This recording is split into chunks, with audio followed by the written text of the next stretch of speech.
He's Enzo. And she's Claire, and this is Too Long for a Voice Note. This is episode number 2.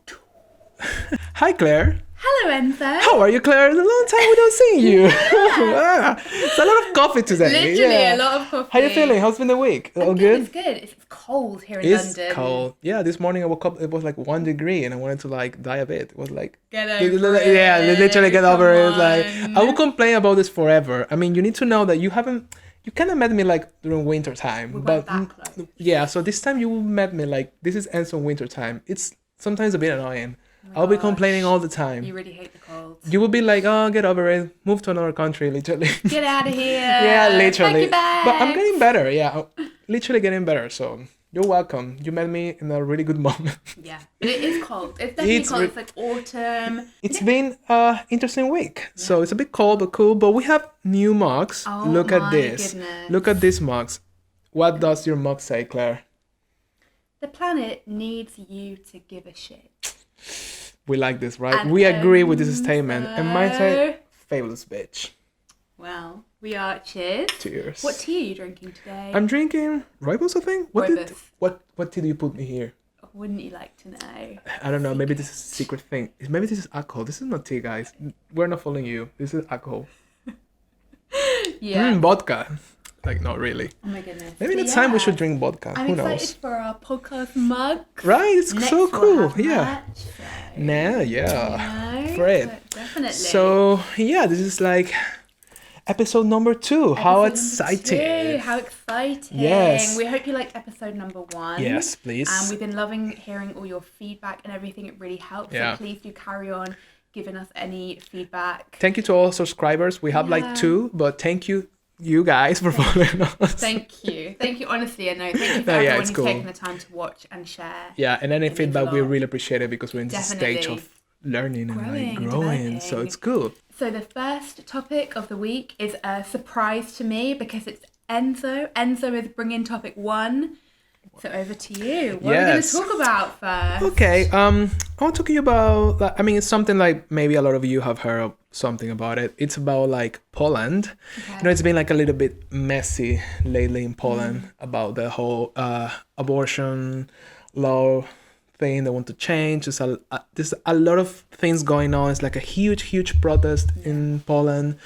Over the last week, it's like 100,000 people showing up the protest. It was like the biggest protest since the communism times. So it's been like a huge thing going on there. And yeah, what are your thoughts about it? What you heard about? I know it's everywhere. You know, when something like this vague and relevant is happening, you can find information everywhere. It can be a little bit exhausting sometimes, but you don't know Yeah. what to read, what is true, what is lie. But you know, this is very straightforward. It's like they're trying to approve this law that basically is banning any type of abortion in the country. You know, it's a very like super extreme right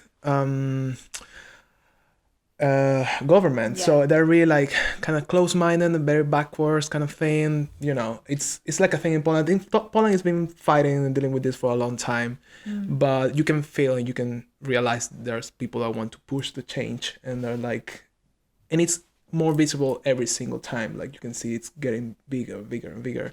What are your thoughts about this? Like about the not only about the law and everything the government is doing that is wrong clearly, but about the topic overall. What do you feel? Interesting topic. Yeah. And yeah, I mean, I understand in Poland they're a very Catholic country as well, right? Yeah. So this is kind of influencing Traditional part kind of it. thing. Yeah, for sure. I don't know a lot about Polish politics, so Yeah. it's been interesting. I haven't been following it that much, but I know vaguely what's going on. Yeah. I also understand that it's very, very difficult for LGBTQ As plus well, people. yeah. Very, very challenging. Yeah. I mean, it's absolutely horrendous. I mean, it should be, in my opinion, as you would know, like it's a woman's right to do whatever she wants with her body. So of course, somebody telling you that it's not only wrong but illegal to have an abortion is completely unacceptable. So of course I will completely support the protests that are happening. I think it's amazing. It's incredible. I think it's really moving because they, like you said, they've actually slowed the passing of this law, right? Yeah, basically. And when this is when humanity is at their best, I think, because when people come together to say, like, no, it's not okay, or no, we're not going to stand for this. Like, we saw this with Black Lives Matter, for example, in the summer. Sure. And also, for example, in Hong Kong, that was an example of how protests, obviously, sadly, it's not really going that way. But, you know, when people use their voice for good, I think it's amazing. And also, like, the power of social media as well, that for sure, that's really helping. And you know, it's a complicated situation because we're in the middle of a pandemic, of course. Obviously a protest is not the best place to be because a lot of people, and this is thousands of people together, so it's clearly like something really difficult, but it shows like maybe this is like I don't want to say wake up call, but you can tell like the Polish society, it's really like aware now, and they're not letting these things happen again, or maybe to feel oppressed, or like, I mean, obviously I'm talking from like my opinion type of, I don't know, obviously I don't know all the things because I'm not from Poland, but I know a few things about Poland. But it kind of shows like, even though it's for what I know, it's a very like divided country, like they have different points of view, they're very like half and half kind of thing. This is like a moment when a lot of people are getting together, even though the political difference they may have, because this affects like it's something like it's building up for a long time. It's about like, you know, because it's related to freedom for speech, of thinking, of action. It's related to, and ultimately to women. Like it's a really like, they're, with the pass of time, they're really changing the law, like changing and like reducing it, because before they have a few things that were allowed to get an abortion, like if it was a rape or like the baby was in danger or something that would be allowed, but they're trying like put it back, and now it's like just ban kind of thing. And yeah, at the end of the day, I feel like, I mean, I think we both agree on this, like I think it's so important, like it's literally the women's body that we are talking here, and they should have like their right to choose. And it's a very sad thing, because at the end of the day, it comes to men in power deciding over women's stuff. And literally like why men and government and like people in power should know better, tell women what they want and what they need. I mean, this is like happens everywhere, but this is like very specific in this case, that it shows even in 2020 what's going on. This is just a little sample about that. For sure. And I think kind of like I've definitely had examples of my life where I've had men tell me a lot of things about how women should be. I've like had arguments with people that, you know, for example, I've spoken to men who are like highly against breastfeeding, which I find to be extremely strange. I think that breastfeeding should be banned in public because it's like disgusting and stuff. Okay, clearly, I know where it's going. That kind of thing. And I heard that as well. This is just an example of that. And I think, for example, like just to bring it back to Poland and I mean, this is an incredibly heavy topic, but we want to give you diversity on this podcast and encourage interesting conversations, hopefully. But the link between abortion and religion is key here, key in this situation. Key, literally. But I don't know.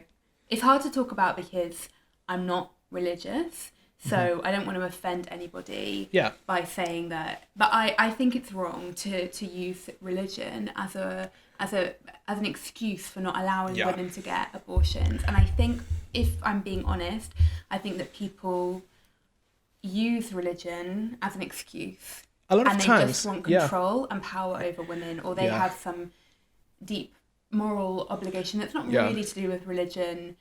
It's just a way of control. It's a form of control, and it's not okay. It's not okay. And I've had, for example, somebody who I was very fond of, who was very religious, tell me that, you know, if a woman was raped and she was impregnated, she should have to keep that baby. Wow. Okay. And there was no room for negotiation. It's like, I mean, it is what it is, and that's it. Like, abortion is wrong. And then when I asked him, of course, it's a man who will never be in this situation, but what if she gets raped? You want her to have a daily reminder of that horrific. It's really like, but that's not tough. I think it's because people feel like it's not the child's fault. It's, of course, but it's not the woman's fault either. And why should she have to? If, you know, and definitely. It's just no, absolutely not. It's a really difficult topic, and I understand that people may have different views on it, because when it's like religion based, I think it's a bit like, just because your religion tells you like it's not right, okay. But sometimes some people, they truly come from a place of what they believe, in the sense of like, I don't know, maybe some people, they truly think like it's kind of killing a person kind of thing. And I kind of see why it will come from this place, like, oh no, they're killing a person, a future person, blah blah blah.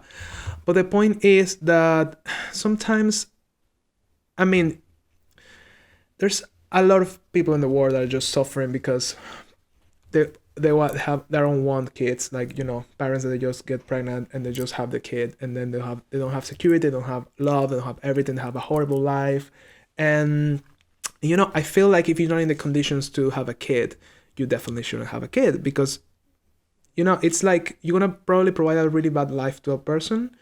But this falls also into the idea, some people say like, okay, I want to ask you something. Okay. It's gonna be controversial, because I was talking recently with some friends and they have the point of view and I respect their point of view, but like, in which scenarios you will consider like right to have an abortion for you personally? If I had to pick? If you have to pick, because like there's many scenarios, like, okay, the kid is sick, okay, this is a rape, there's also like, it was a mistake, it just happened, there's another option. Like, do you think all the options are valid in abortion, or you have some that you feel like maybe you know what I mean?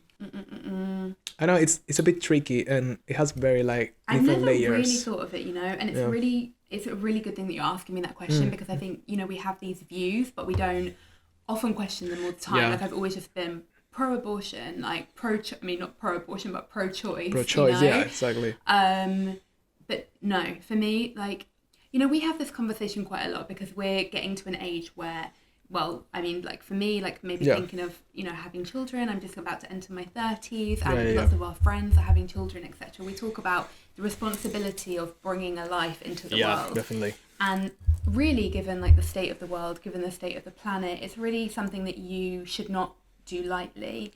And people definitely have children too easily. Yeah, it's just like you have to. So exactly, you have to, and some people are not meant to be parents, and that's okay.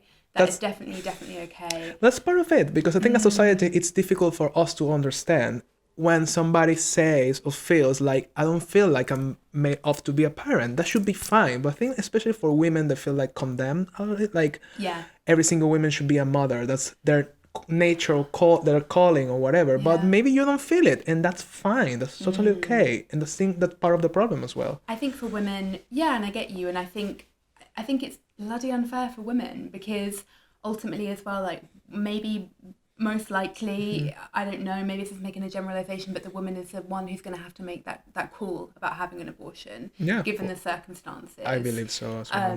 But to answer your original question, no, I think there's absolutely every circumstance is valid. If you don't feel like it's the right time in your life to have a baby, you can't afford a baby, your relationship isn't strong enough, or the baby's sick, you've been raped.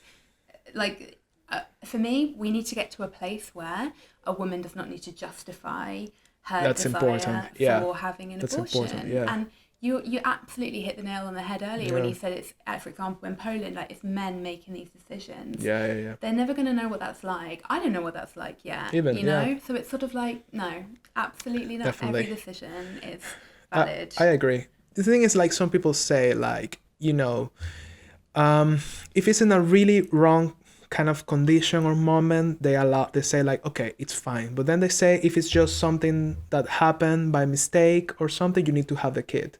You know what I mean? Because somebody thinks, like, some people take abortion as an excuse. Like, let me have sex freely, and if I get pregnant, boom, I drink a pill, whatever, I get rid of the kid. Like, and I feel this is like such a weird way of thinking, because I don't think normally a person would like to just get pregnant and then have a pill to get an abortion kind of thing, because it's not like that even. But I don't think everybody would take it that easily or that lightly. You know what I mean? I agree. Because it's a really deep thing. It's not like, I'm gonna get pregnant 10 times this year, I'm gonna just like take a pill or whatever I have to. To be honest, I've taken the morning after pill twice in my life, and it's not an abortion, it's to stop you from getting pregnant. Number one, I think that needs to be clear. Yeah. Also, it does have effects on your body. Like your period gets knocked out of its cycle. Yeah. Like a woman's body is very sensitive, yeah, and of course. also getting an actual, more invasive abortion is very, very invasive, and also in some countries costly as well. And or it's banned. I think it's really, really unfair to say for people to kind of argue that women, people don't mind, they just do it, and you're right. Like no one will get an abortion lightly. I'm sure. I don't think so, and. Yeah, it's a big thing, emotionally and physically. Of course, that's what I believe. I don't think people will do this because it's easy, and it's something very interesting because I read once on Twitter, like there was like a trending topic kind of thing. There was this saying like, oh, if men were the ones who can get pregnant, you can get like a abortion thing on like an ATM kind of thing. The point is like if it were men the ones who will be pregnant so easily, or they had the opportunity to get pregnant, you will get an abortion like the easiest thing in the world. Yeah, but it's like and it opens your mind because it's like everything. Like if that happens to men, it would be easy for them, and it would be just probably but because judging the world right now that we live, probably for men will be like, oh yeah, get your abortion, just go get your pill on the ATM, boom boom boom, you get for £1 a pill, and that's it. But for women it's a different thing. It's true, and it's like if men had periods as you well, had the week off. I'm telling you, like women are like superheroes, honestly.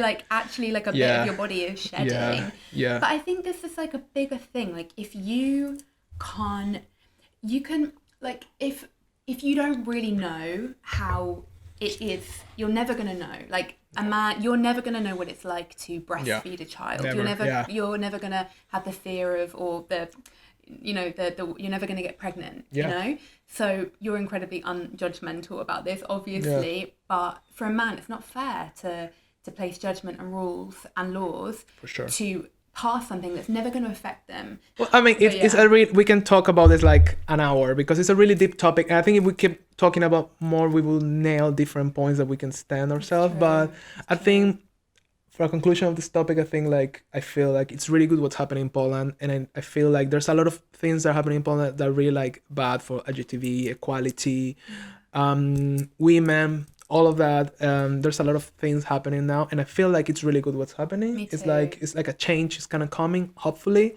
and we support you. Definitely. And definitely stay safe, everybody, as for well. Sure. It's a big risk they're taking to like fight for their future in the country. But I think it's so brave to do that. Definitely. But I think maybe it's a point where people feel like they can't stay silent, and that's really admirable. Imagine like that's the level they are now. They're like, fuck it, we're gonna go it because we can't start selling anymore. So we're sending you support from London. We're with you. Yes. So cool. What's an interesting topic? Definitely. Heavy. I went on my feminist high horse there, didn't I? No, but it was good. I think we can talk about this more. We'll get back to that. We'll go back to that. This is a never-ending topic. Maybe we can, if you have any ideas or views that you want to change, even if your views are totally different than ours. Yeah. Just drop here in the comments or wherever you want to drop it on social media, and we can talk about it because that's it. And I want to have an episode on periods. It's coming. Yeah, it's coming. It's coming. Yeah, I'm okay with that. Yeah, it's You're fine. very open-minded. Of course. Yeah, let's talk about period, guy. No. Okay. So, are you ready for my secret topic of the week? I think I am ready, Claire. Are you ready? I think I'm ready. To be honest, I'm always ready. You really are.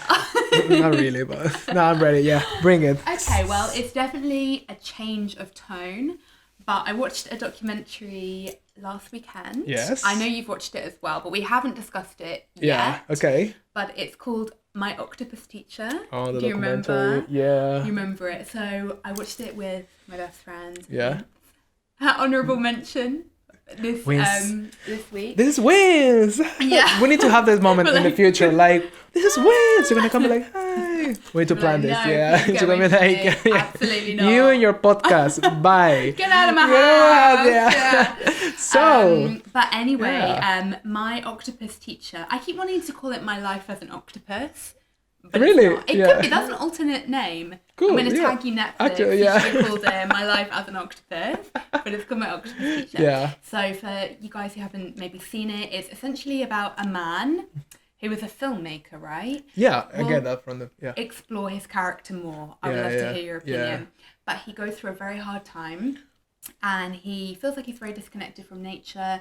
So he decides to essentially free dive into the Atlantic Ocean, which is just right where he lives, and he befriends an octopus. Yeah. And the documentary covers, I mean, I feel like I know a lot about octopi now. You will never think that there's so many things to learn from octopus. So it's many things. Crazy, yeah. He becomes very attached to this one specific octopus. Octopus? It's a she. It's a she. Octopita. Oh. You're like, please. Claire, no, it's not gonna happen. I'm gonna become a Latina. Literally, you're like, you can try, hon. You can try. Go for it. You can be wherever you want, Claire. You're free. You're free. Sí. Okay. But yeah, he befriends this lady octopus, and that's basically what it's about, I would say. Yes. It's about his journey. What were your thoughts on this documentary? It's a really, really beautiful documentary. And it's kind of documentaries that, because it's a weird name and it's a weird topic, if you think about it, maybe you will be like, do I want to watch this? But I heard so many good reviews about it, and people saying like, you need to watch it. And I was like, you know what, we'll give it a try. Also, octopus. I mean, I'm not a fan of octopus, I have to say. After the documentary, I'm admire them. It's like, octopus are really cool. I always thought they were a bit weird looking. They look like an alien kind of thing. And I don't like their, like, what's the name of the things they have in there? Like, like sucker pads. Yeah, like the sucker pads. Yeah. I don't like them. This is a bit like a...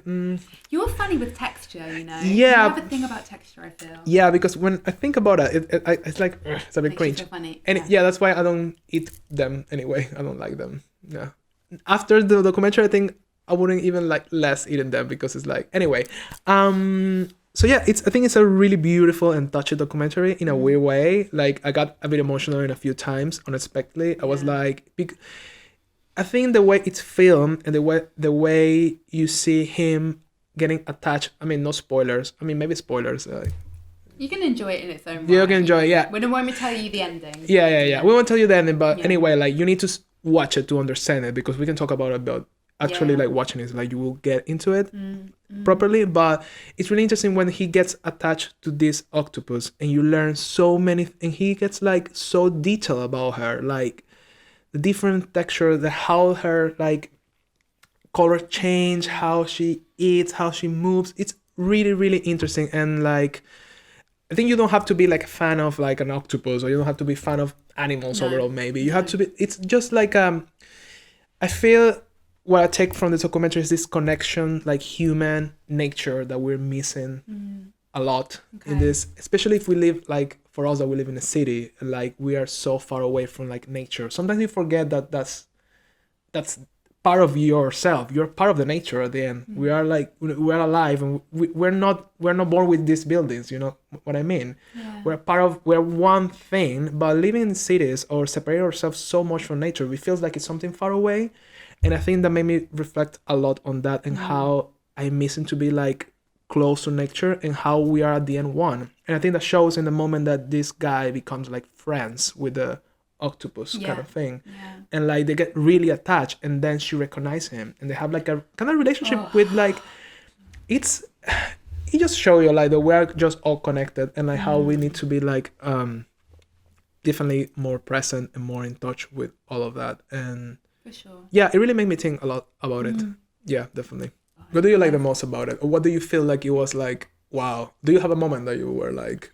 Yes, definitely. Okay. I mean, it made me cry, which is not a shock, because, you know, I cry very easily. But it's the bit where they're snuggling. It makes me feel emotional even now. Yeah. But this isn't a spoiler. Cry for the views.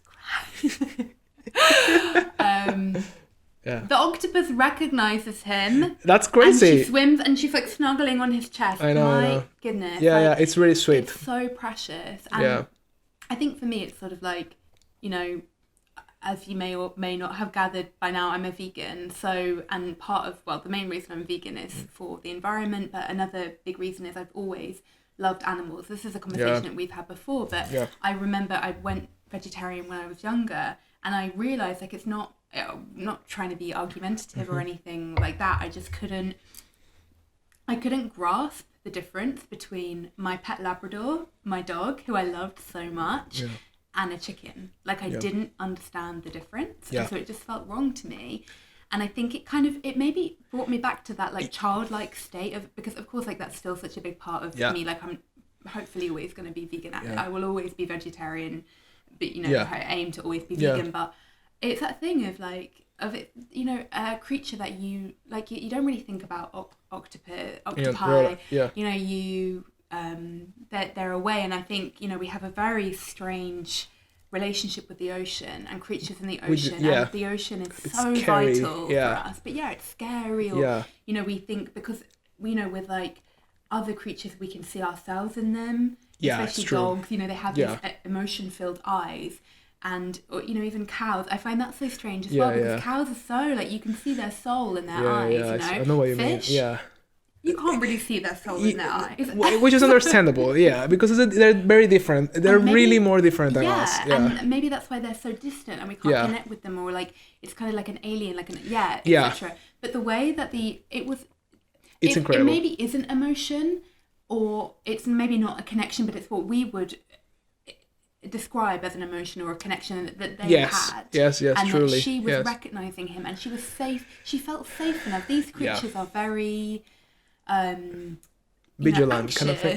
Because they're always like and very solitary. Well. They are very solitary, which is crazy. And it's so moving. And it just reminded me of like this is such a like print this on a t-shirt vegan. But it's like the purity of animals. They're so pure and just so. It really is so heartwarming. I thought, we had this conversation about veganism, animals, and what you say, like you don't understand the difference between like your dog and a chicken. And I was thinking about that when I was watching the documentary, because I'm not vegan, but we talked a few times about like how I feel like I'm trying to eat less meat, and maybe, one point maybe I won't eat meat at all. Who knows? I'm kind of in this like discovery kind of path, I guess. And when I was thinking about that, it's crazy, because how, for example, this man will ever eat octopus in his life again? He won't. I don't think he will be able to, because you don't know the emotions and the attachment he develops towards this octopus. So when you think about that, it makes me think about a conversation, because I was like, yes, if we were more connected with every single type, or at least the animals we eat, we will still eating them. Because like, if it was easy for us to be in contact with a cow, like normally, and we will understand that that's the animal, that's the thing that we're killing and we're eating, maybe that will change a lot of points of view, because it's not the piece of red stuff that it's on the supermarket in the tray. It's like something like it's breathing, it's looking at you, you can interact with it, and could be like, hey, you can put a name to it, blah blah blah. Of course, this falls into a different category, because there's people that they grow like in farm, and they get so used to that, then it's the opposite. They don't kind of care. They're like their food, and that's it. But I don't know. I think it's like a strange like blur line. I feel like if I was more in contact with animals, I wouldn't eat them. Definitely, I agree. Yeah, because I will. But I think it's easier if you have that sensitivity towards animals. Maybe some people have less sensitivity towards animals. It's understandable. Some people, they don't care about animals. It's like, whatever. The thing is, because we live so far away from nature, or like we feel we are far away from nature because we live in cities, we have a different type of life, blah blah blah, and we're really disconnected from them. So I don't know if that's the problem. Like, maybe there's something, that's an octopus, there's a cow, there's something else that's there, and we are here. I don't know if this type of disconnection for us from the nature makes us like easier to eat an animal, for example, which is not the point of the documentary at all, but it's kind of related to what the point we got, like why we feel so far away from what we are part of. I just think like kind of what you were saying is, in my opinion, like we're disconnected from ourselves, right? This is definitely why people don't like to do inner work, and not to say like I'm some kind of guru, or like we're not, of course, no, like, but it's hard to be with yourself. It's hard to meditate, and if you can't connect with yourself, how are you going to connect with the environment? And this is like part of the problem. We've become so like, I don't know, disconnected from everything, and it's kind of like narcissistic in a way. And this is something that I found, it's very touching, like we said about this documentary, but it's kind of like really sad, because it's, the guy comments, I'm maybe like paraphrasing, but he basically says something along the lines of like, oh, I didn't really care about animals before I had this experience, and then he has this very intense relationship with an octopus. Yeah. So we're making it sound really dark. Intense relationship with an octopus. They actually did. But there is love. There is love. Definitely love. There is love. But certainly from his side. Yeah. It's like, I know what you mean. Like, this is what it takes for a human to connect with. But why should it take that? It should not take that. And like we're often like, he lives in this like amazing environment right next to the ocean. And of course, like you're gonna, but most of us live in like cities where we're very disconnected and we don't have that connection to the environment. Does that mean that we shouldn't take care of the environment or we shouldn't care about animals? No, it does not. It does not. Yeah. Vegan. Stick out like a flag. Vegan. Do they have a flag? Does vegan probably. Do they have a flag? I actually have no vegan friends, so if you're a vegan watching this, you want to be my friends, tell me. But yeah, it's interesting because it's really like sometimes I feel like for humans it takes so much for us, or for some of us, or for most of us to actually understand or get into something, take something really bad to happen, or really strong, or really like life changing, and that those sometimes some of these things are very like, they should be natural things on us, like understanding our surroundings, of the nature of. It can go to many different topics. The thing is, like, referring to what you said, like, for this guy, it takes, like, a major kind of depression he was going to actually, like, get and connect with nature in that way. So sometimes it feels that for humans, it takes, like, something really bad or life-changing to happen to just embrace something that should be natural. Like, in this case, specific on the documentary, like, you're one with nature and connect with nature and with yourself in that level. Sure. Like, why we have to be like that? It's a disconnection from ourselves because the environment we live, the society we live. I wonder because I'm sure for people that they live probably in the countryside, it's totally different because they probably have a different kind of relationship with their surroundings. And I would assume so.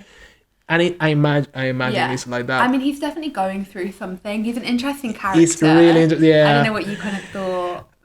It's kind of like you want to know a bit more about him. You definitely because do. It's at the end it's not about him. I mean, the starting point of it is him, but it's kind of cool because it's not about the person or like, oh yeah, he has such a difficult moment in his life and he saved himself. No, it's not about that. It's really like bigger than that, much bigger than that, than him for sure. But I think he was really like he's a bit like tormented kind of person, or maybe repressed, or maybe like going through a lot of stuff and very intense. And but he was very like sensitive and emotional person. I don't know, but maybe he wasn't, and maybe thanks to what he was going through, he became more a sensitive person. I don't know. You don't know. I think he's sensitive. He was clearly going through something, and I think I just think I think it's a weird thing as humans that we, like we've said, it takes like a big breakup or a loss or, like a sickness to sort your health out, or to like, try like go to therapy or something like that. And it's such, I don't know, maybe it's like we're lazy or something, but either way, like I think, it took something big for him to connect to those octopus in this way. I'm which is very specific. For sure. I'm curious about like if he went on to kind of like eat animals after, because again, for me, I could not understand how you could eat any animal after that. Clearly he's not going to be an octopus after that. I mean, I hope so. That would be very fucked up if after, you need to watch it to understand it. But there's a lot of love between them. So for sure. But I don't know. It's very, very strange. But I think connecting with us, sometimes some people say like, because in the environments we have, and the cell phones and the TV and the music and all the distractions we have, that are part of things that make us so disconnected from ourselves, because we have so many distractions and we don't allow ourselves to be like quiet, sitting in a place. Because for some people, even the thing like being quiet or staying quiet is like a bad thing, kind of thing. Like even sitting next to a person that could be your friend, if you're quiet, it means that you have something going on. Maybe you are not okay with each other, and you know what I mean. Like it happens a lot. Like people, you are not allowed to embrace silence and peacefulness, and You know what I mean? Stillness. It's stillness. This is what, like I was saying, like Yeah. this is why meditation is hard, and like it's really hard to like just sit with yourself and be quiet and listen to your thoughts. Like most of, I don't know about you, but like my thoughts are like fucking crazy. Like my thought, sorry, Clara, my thoughts are fucking amazing. This is like gold coming out of here. Like, isn't it obvious? You're like, I just like have that creative I don't have the type of problems in my life, but to be honest. You're like, go back to therapy. No, but it's hard work, and I agree. And it's easier to numb yourself with your phone, with Netflix, etc., etc. Yeah. Of course, we're not sat here on our high horse saying we haven't figured out at all. That's what we do as well. But of course, like, and it's. I think sometimes things happen in your life that you just can't run from. Yeah. And, you know, we've probably experienced that by now. Like, at our age, you know, it's something so big that you just have to go towards it. You cannot run away from the grief. And I think that happened to him. That's what was happening to him. He was in a grief. Yeah. But again, this documentary is not about that. This is just us being overly curious about and we're this trying. man. It's like because maybe you want to know what's behind that. Yeah. But you know what? It's funny that we think there must be such a huge reason for him to connect in that way with nature. True. Yeah, and because that telling. Automatically we think like, why he would be so eager to be friends with an octopus? Something bad happened to him, which it did. But you know what I mean? But it's like it's another level of intensity. It's not like, true. oh, I'm gonna make more of an effort to recycle. I'm gonna go vegan. I'm gonna go for some walks. Yeah. It's like he literally becomes. He says he becomes obsessed. Like that octopus is his life. Yeah, and I think it was every single day. No, really. Can you imagine every single that's day? Connecting to nature to another level. But I definitely would recommend it for sure. And you don't really even have to care about animals. No, you don't have to be definitely. vegan. It's really not about that. It really goes beyond that, which is really cool. It's like goes like life overall and like a lot of experience and like you make connection. A good point that they leave it open for interpretation. They really, really do. It's not like this is the message of this documentary. It's like, which is kind of cool. How does this touch you? Yeah, kind of thing. And I think when I decided to watch it, because a lot of people were talking about it, but you know, like there was like I follow this this is like a famous person from Venezuela, and she's vegan, and she recommended it, and she said like specifically that because she's very like pro-vegan kind of thing. And she say like specifically like I recommend this to everybody if you're not vegan, because this is not about being vegan at all or about loving an animal. It's like so many other things around it, like whatever you kind of believe. I think whatever that you believe or whatever you like or you don't like, you will connect with this because it's like incredibly, because it's about, you think it's about an octopus and a man, but it's so well done very and touching. it's very, very touching and definitely it's really beautiful film. I mean, Netflix is like boom money. You know, when Netflix got it right, they got it right.